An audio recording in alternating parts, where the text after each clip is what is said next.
Walang may alam sa kasalan. Sa itinago ng babae, sa ilalim ng kanyang damit, isang aso ang nakadama ng matinding panganib. Ako si Maria at ito ang aking kwento.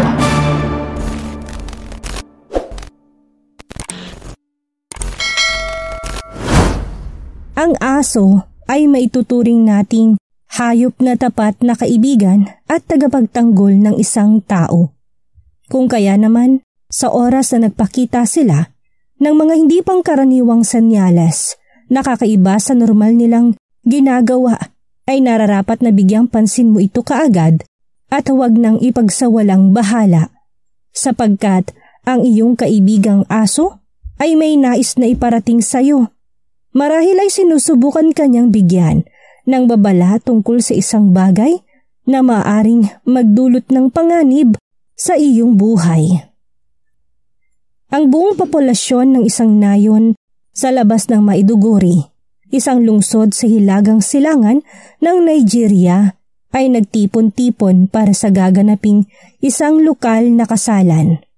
Ayon sa mga lokal na tradisyon at nakagawian nila, na ang lahat ng nakatira sa parehong nayon ng magkasintahang ikakasal ay kailangang naruroon.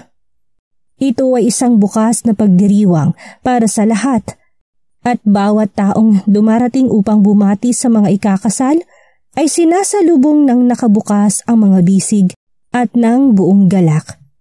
Ang lahat ng ito ay nangyari noong Linggo ng umaga. Isa sa mga lokal na residente ang nagsama ng kanyang alagang aso at ito ay tumatakbo-takbo malapit sa mga mesa kung saan ginaganap ang pagdiriwang, sa pag-asang makakakuha ito ng masarap na buto mula sa mga kumakain. Ito ay isang ordinaryong mixed breed na aso, ngunit medyo malaki ang sukat kumpara sa mga kauri nito.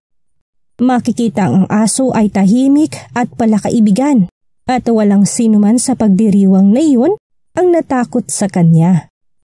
Tuloy-tuloy ang pagsasaya hanggang sa ang isang batang babae ay nagsimulang lumapit sa karamihan ng mga tao mula sa dulong bahagi ng nayon. Siya ay nakasuot ng napakagandang damit at tila may dalang regalo sa kanyang daladalang bag. Tila na alerto naman ang aso noon nang bigla nitong itinaas ang kanyang mga tenga at lumingon sa kanya. Nang makalapit ang dalaga ay sinugod siya ng aso at agad na hinablot ang kanyang damit sa pamamagitan ng pagkagat dito. Marahas na inaalog-alog ng aso ang damit ng babae na parang gusto nitong tanggalin ang damit na suot nito.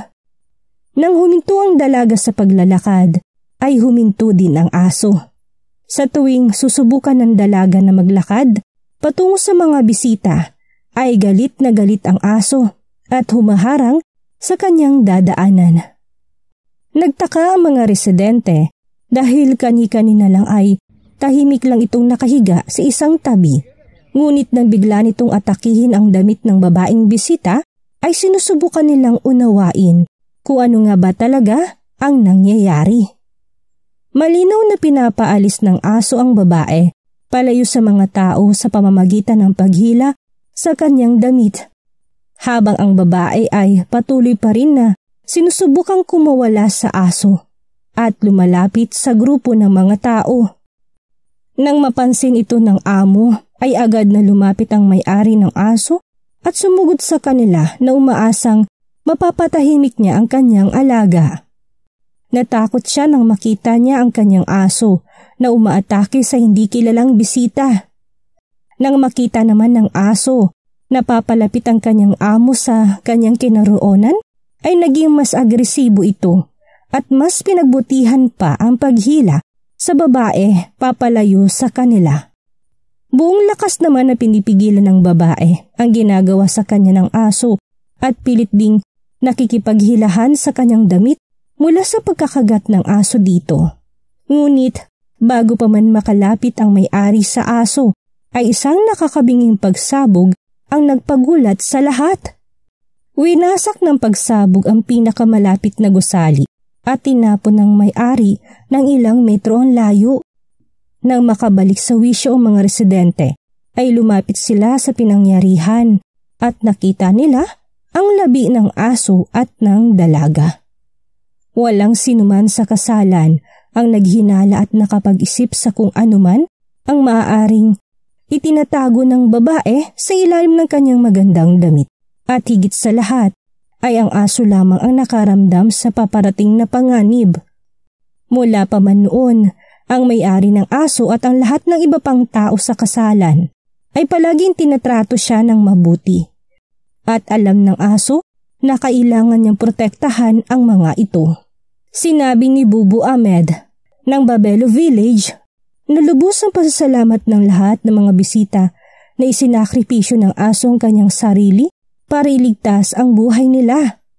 Pagkalipas ng 3 araw, kinumpirma ng tagapagsalita ng pulis na si Victor Isuko sa mga press na ang aso ay namagitan upang iligtas ang mga tao sa kasalan.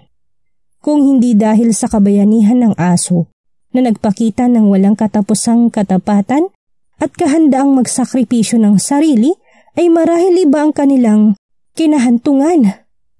Kaibigan, ugaliin nating makiramdam at pagtuunan ng pansin ng mga bagay na nangyayari sa ating paligid. Marahil ay iniisip mo na ito ay isang kwentong barbero lamang, pero ito ay totoong naganap at naibalita sa media noong taong 2017, kung saan isang aso ang nag-alay ng sarili nitong buhay kapalit ng pagliligtas sa kanyang amo. 10 na mga tao na kasama nito. At bilang kapalit ay sadya nga namang may tuturing na tunay na bayani ng kanilang nayon. Anong masasabi mo sa kwentong ito, kaibigan? I-comment mo naman dyan sa ibaba at magkita na lamang tayo sa susunod nating video.